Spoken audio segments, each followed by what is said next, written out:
The point of this messaging is that Ben Shapiro wants his audience to believe that they, conservatives, are a besieged minority, that the entire world has been taken over by woke cultists, for where language has an entirely different set of meanings, there's no communicability between them and the other group, they're completely insane, and that the act of disliking a piece of Disney media is a revolutionary blow against the woke corporate mob, which wants you to believe that any criticism of their media is a product of bigotry.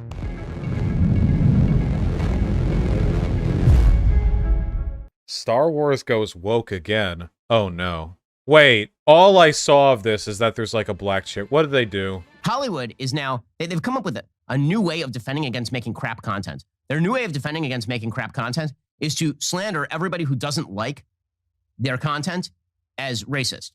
So Star Wars has now preemptively done this. So you remember they did this with The Last Jedi. So there is a character in The Last Jedi called Rose. Rose is a terrible... Well, to be fair, it's just that people keep being racist, right? All of the new Star Wars there's been so much stuff. First of all, a lot of people have been super weird about Finn. I know that the sequel trilogy started a while ago. I don't even remember what the name of the first one was. But, there were so many alt-writers talking about how Finn, being a black guy who was, into Rey, the white woman, was, cucking Star Wars, you know? Basically, anytime anyone, as a general rule, basically anytime there's ever a problem at all with anything having to do with a person of color, racists will latch onto it, people will call the racists racist, and then conservative media will defend the racists by claiming that the people who are calling it racist are whiny SJW cucks. The same thing happens every time. The basic consequence of this rule is that anytime a non-white person, or even a non-dude, the problem is when a white guy is a shit character, it's because SJW media hates white guys and wants to make them bad so that their legion of fans will think they're bad. And whenever a non-white guy character is bad, it's because it's the actor is shit and it's SJW pandering. There's no way around it. It's a completely all-encompassing, non-falsifiable worldview. And Ben Shapiro and conservative media in general will always defend it, yeah. So immediately, you started to see think pieces about the toxic fandom of The Last Jedi, the toxic fandom of Star Wars. It wasn't that they had created a crappy character. A major media conglomerate, using the most famous IP in history, had made a crappy character and inserted that crappy character into a crappy movie, The Last Jedi. Now, the problem was people didn't like that character. And the reason they didn't like the character is because she was Asian, clearly. Now, what was weird is that nobody, except for apparently the Chinese audience, actually cared that Finn, who's a black character, was in The Force Awakens.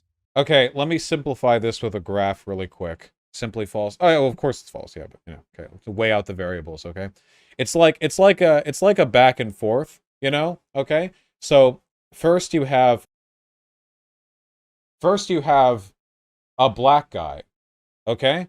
And then what happens next, it doesn't really matter whether or not the black dude is cool, okay? So if the black dude here, in fact, we're going to do two scenarios here, okay? Two black guys, white genocide. So here, observe. This is the back and forth. Basically, first, let's say this is if it's good, and this is if it's bad, like the character, if they're a cool character. If it's good, first it starts with racists hating them because they're black, which happens all the time. This happened with Finn. Finn's a good character, right? Okay? And then people who aren't racist are like, hey, that's racist, stop.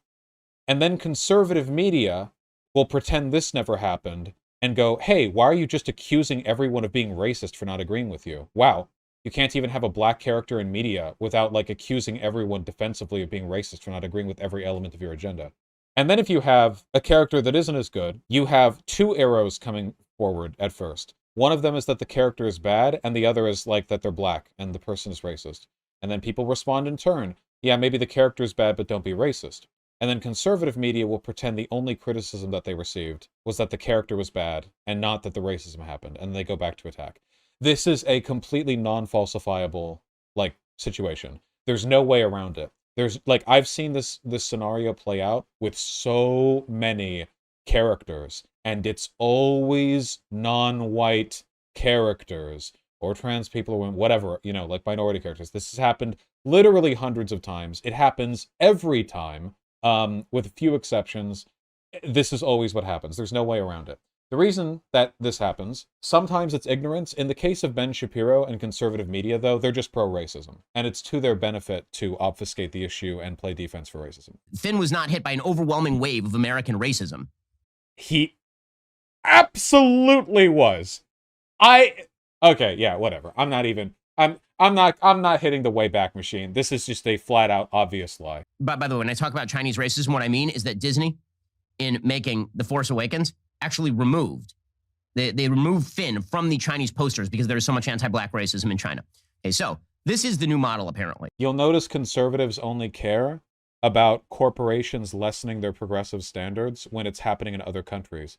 So when Disney takes out like gay and black characters for like Chinese releases, that's bad and bad on Disney. But when Disney keeps gay characters from being shown in Gravity Falls here in America, that's actually based of Disney. It's almost like they don't actually care about black people or LGBT issues and only like deflecting and turning it into some kind of like hypocrisy issue on the part of Disney. For Disney and the Star Wars universe is to preemptively declare that if you are, Remember what I said with my chart? I didn't pre-watch this. Now he's saying right here, preemptively, they're saying preemptively that everyone who doesn't like this character is racist. And that's only true if you ignore the fact that people are already being racist. We are proud to welcome Moses Ingram to the Star Wars family and excited for Reva's story to unfold. If anyone intends to make her feel in any way unwelcome, we have only one thing to say. We resist. Okay, so that is preemptive, right? If anyone intends to make her feel in any way unwelcome, we have only... Watch him twist his panties into a knot over this. Literally like, hey, if you're gonna be mean, don't. Whoa, what are you implying, that people are racist sometimes? Nobody is racist in modern America. You know, because if they were, a lot of his arguments would fall apart. Even saying you're being racist to her, we're saying if you might think about being racist to her by not liking her character, we resist because... Wait. They didn't say that. All they said is if anyone intends to make her feel in any way unwelcome, which can be interpreted as a statement about race. Nobody said if anyone doesn't like her character. So do you notice now how this is a truly non-falsifiable argument from Ben? There's no way to accuse a person of being racist in his worldview without it being a way of deflecting criticism of the character. In his worldview, there is simply no way to respond to the existence, present or future or past, of racism without it being some shady corporate deflection.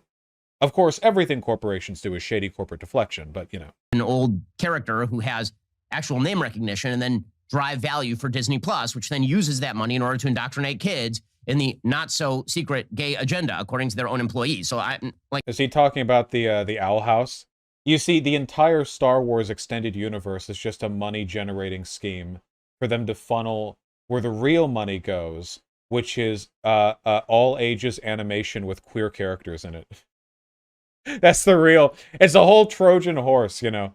Phenomenal stuff there. Love that. Absolutely love that. You know, sure. Whatever. This is why Daily Wire is dumping $100 million into creating kids content. Definitely not weird, by the way, for an explicitly partisan political organization to spend $100 million on creating content for children. You know, what is the term with conservatives? Every accusation is a confession. Disney is trying to groom children to being gay. Our only way of resisting is funding $1/10 billion on children's programming deliberately designed to produce a specific political outcome to get them while they're young, you know? It's probably a lie also. Okay, well, I've seen the kids content produced by Prager University, and I have to say, if it means more of that shit to react to, then I don't know, I'm kind of on board. Absolutely. Absolutely. I hope they really branch out and they try to, like, do the conservative version of every single era of like children's programming for the past half century. So we get like That's So Raven style shows where a bunch of 20-year-olds and one like 14-year-old are all pretending to be high schoolers. And the premise is that like somebody has the magical ability to talk to animals and like the animals teach lessons like fiscal responsibility and the necessity to have sex only for reproduction. That would be fucking hilarious. That would be incredible. You wouldn't watch that? Come on. It's not like any of this stuff is going to be good. And then Star Wars said there are more than 20 million sentient species in the Star Wars galaxy. Don't choose to be a racist. Who are these people? I do appreciate the fact that conservative commentary has degraded to the point where they are just getting outraged at being told not to be racist. You may not remember this, but a while ago, this was not something conservatives would get mad about. Like, a conservative would look at this and go, oh, I agree, and then, like, deny the existence of racism, but still agree with the sentiment of not being racist. But now, merely being told racism is bad is enough to get them going. And seriously, if there's actual racism out there against this person, hypothetically, if there was racism against a black woman who was a prominent character in a piece of Star Wars media, hypothetically. Also, Moses Ingram showed examples of the DMs she received, which included people calling her the N-word. Yeah, and I'm sure they're all Ben Shapiro fans. Like, and now the critics will fall into your corner, even if what you're making is not particularly good. Because you tweeted, don't be racist? Okay, conservatives live in a fantasy universe where the inclusion of minority characters in a piece of media makes all of the reviewers just sigh and, like, fall back.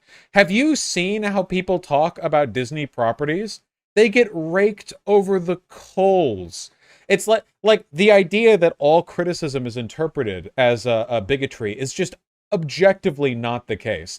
People shit talk the sequel series for Star Wars all the time. In fact, the member of the sequel series that gets the criticism the most is probably the most recent one, the Last Skywalker. Everyone hates the Last Skywalker. Like, like the idea they want to live in a world. Okay, I'm sorry. I'm going to repeat myself. The point of this messaging, which is being done deliberately, by the way, the Rise of Skywalker, sorry, not the Last Skywalker, I don't care. The point of this messaging is that Ben Shapiro wants his audience to believe that they, conservatives, are a besieged minority, that the entire world has been taken over by woke cultists, for where language has an entirely different set of meanings, there's no, like, communicability between them and the other group, they're completely insane, and that the act of disliking a piece of Disney media is a revolutionary blow against the woke corporate mob, which wants you to believe that any criticism of their media is a product of bigotry.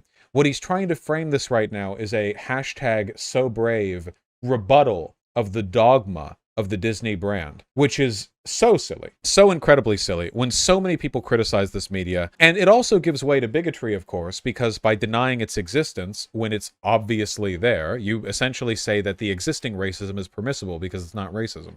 Okay, Empire Strikes Back came out in 1980. That is 42 years ago. It was 4 years before I was born when Lando Calrissian came out as a character in the Star Wars universe. So I'm just wondering, like, why are we now talking about racism in the Star? Like, Lando Calrissian was the cool. It makes no sense. Anyway, here's Wait, what? Why are we talking about racism now when 45 years ago there was another black character? What? Where's the massive wave of public racism against Moses Ingram? You mean like some trolls were trolling people and being jackasses? I can't believe it. Remember what I said? How Ben Shapiro's perspective here is explicitly pro-racism, because by denying the existence of racism here, he has to frame existing evident racism as, like, insignificant and meaningless. Shockingly, all the people who don't like this particular series or this particular character, all of them must be racist, which, of course, literally not said or even implied. Just schizo posting. Not even implied remotely from what they said. No one is in favor of Moses Ingram being hit with racist DMs. Right there. Again, this is a pro-racism sentiment. He is in favor of racism because when you say racism doesn't exist. So what, by the way, what do you mean no one of sane mind? Like, what does that mean? So like so the racism does exist. It's just from insane people. Okay. So it's still a problem then. Basically all racism is fake. So, okay. He's such a Weasley little shit, dude. I wish I could play basketball with him as the ball. I want to, like, do the Space Jam thing where you, like, squish him into a ball and, like, dribble him, you know? He's such a little fucking geek, nerd, lame-o bitch baby. What is this fantasy? I don't know.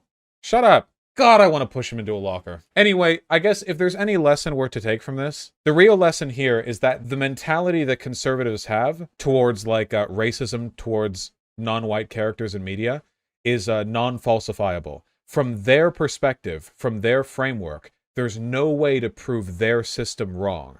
It can't actually be done. No matter if racism is there, no, it's not. And if they can't deny that it's there, they'll say it's just from crazy people and it's just trolling, you know? And any disavowal of racism is an attack on the fan base somehow?